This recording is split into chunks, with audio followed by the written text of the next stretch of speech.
The old Whitmore estate sale had drawn a decent crowd for a Tuesday morning. Dealers hunting for antique furniture, a young couple eyeing chandeliers, and a scatter of curious neighbors who just wanted one last look inside the crumbling Victorian before it was torn down. Daniel Reyes stood near the back, hands in his jacket pockets, half listening to the auctioneer rattle through lot after lot of dresses, mirrors, and chipped china. Daniel wasn't a dealer. He restored old houses for a living, flipping them slow and careful, and he had a habit of buying things nobody else wanted. Junk drawers, broken clocks, things with stories nobody bothered to ask about anymore. Then lot 47 came up. Floor safe, the auctioneer said flatly, glancing at his clipboard like he already regretted reading it aloud.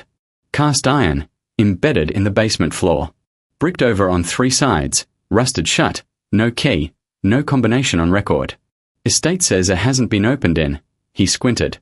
Well, nobody knows. Sold as is, where is? You'll need a jackhammer just to get it out of the concrete.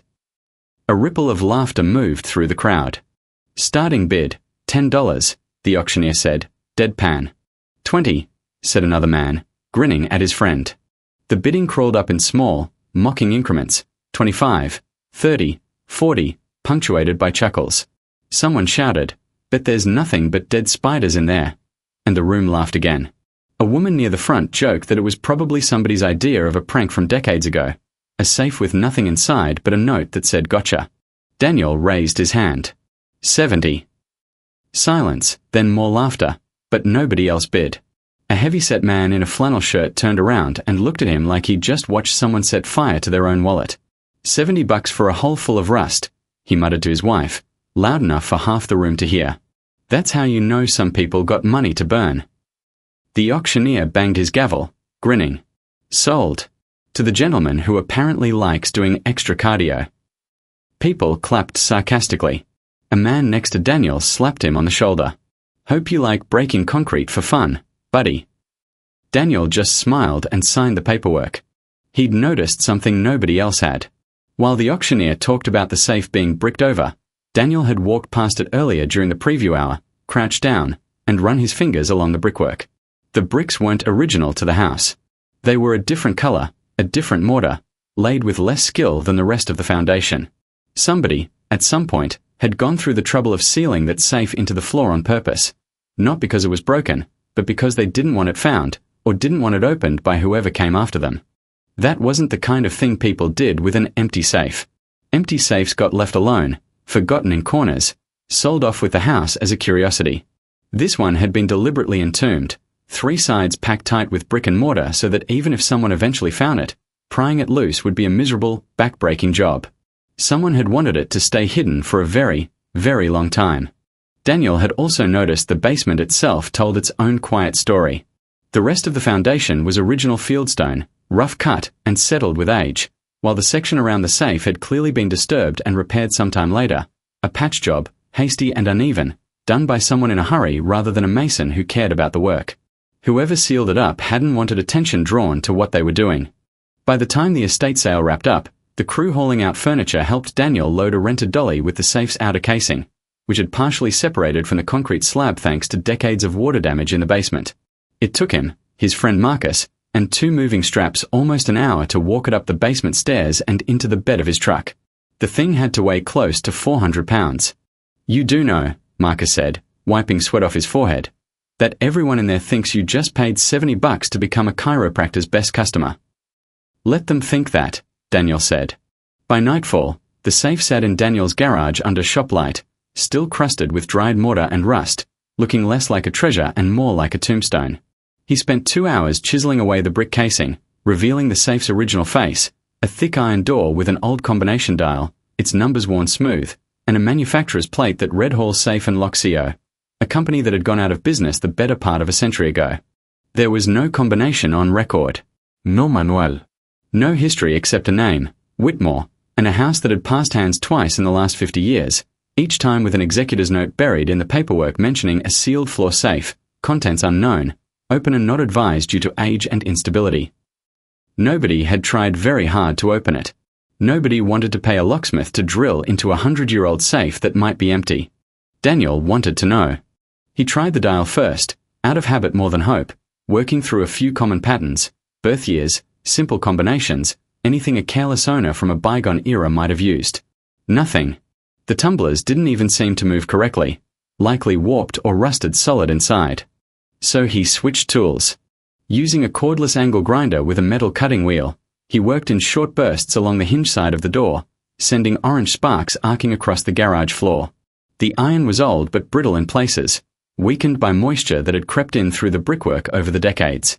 It took nearly 3 hours, 3 cutting wheels, and 1 badly singed glove before the hinges gave way with a groan and the thick iron door sagged forward under its own weight.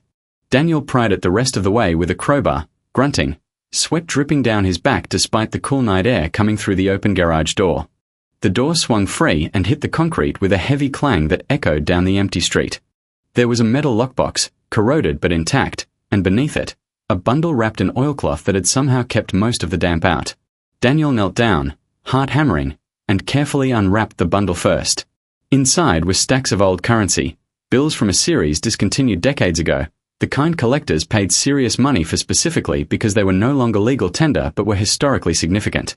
There were also several gold coins, tarnished but unmistakably real, and a small velvet pouch that, when opened, revealed a woman's ring set with a stone that caught the shop light and threw a small, cold fire across the garage wall. The lockbox took more effort. The corrosion had fused the latch, and Daniel had to pry it with a flathead screwdriver, working the metal until it finally popped with a screech. Inside were papers, brittle, yellowed, folded tightly. Property deeds. A handwritten letter, ink faded but legible, addressed to someone named Eleanor. And a small leather ledger that, as Daniel flipped through it carefully under the light, appeared to detail a decades-old family dispute over inheritance, accusations of theft, a falling out between brothers, and a final entry that simply read, "Sealed it. Let them tear the house down before they get a cent of it." Whoever had bricked the safe into the floor hadn't done it to protect the money. They'd done it out of spite, to make sure nobody in the family who came looking for it after they were gone would ever find it easily. It had worked for the better part of 100 years. Daniel sat back on the garage floor, surrounded by rusted tools, iron shavings, and what was very likely tens of thousands of dollars in coins, currency, and jewelry, along with a piece of family history nobody alive probably even remembered existed. He thought about the laughter at the auction. $70, and half the room had practically pitted him for spending it. He pulled out his phone and texted Marcus a single photo of the open safe, gold coins glinting under the shop light. 3 dots appeared almost instantly, then, "You have got to be kidding me." Daniel typed back a short reply, "Told you it wasn't a waste of $70, and set the phone down on the workbench. He sat there a while longer, letting the adrenaline drain out of him, listening to the hum of the shop light and the tick of the cooling grinder motor. It was strange, he thought, how close all of this had come to being lost forever. If the house had gone to the wrecking crew scheduled for the following week, as it nearly had, the safe would have been crushed under a bulldozer along with everything inside it, and Eleanor's name would have vanished from the world completely, along with whatever grievance had driven a man to seal his own family's fortune into a basement floor rather than let it be split fairly. Daniel gently folded the letter back along its original creases and slid it, along with the ledger, into a clean plastic sleeve to keep it from crumbling further. The coins and currency he locked in his own home safe upstairs, and the ring he set aside separately, already turning over in his mind who it might have belonged to. Daniel just smiled, wiped the rust off his hands, and started carefully repacking everything exactly as he'd found it, because come morning, the first call he planned to make wasn't to a coin dealer. It was to a lawyer, to figure out who Eleanor's descendants were, and what, if anything, they were still owed. 100 years was long enough for spite to have the last word. The people back at the auction could keep laughing about the $70. He knew now it had bought him something worth far more than money.